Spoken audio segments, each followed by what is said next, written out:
v dobrem in nemiru. Ljubljanski eklektični rocker Jacuzzi Kralj Jaz vidim to kot glasbo pač. je svojo angažirano muziko pred letom in pol zbral na prvencu. To je res plod več let dela oziroma nabiranja. Če bi šel ta album zdaj le še enkrat snemati, bi čist drugače zvenel.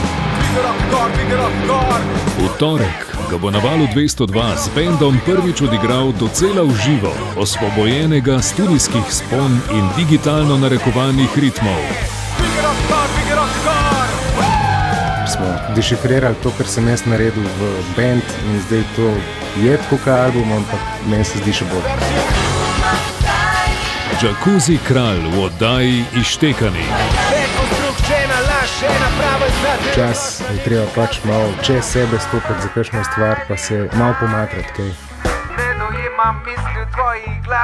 V torek ob 22:25.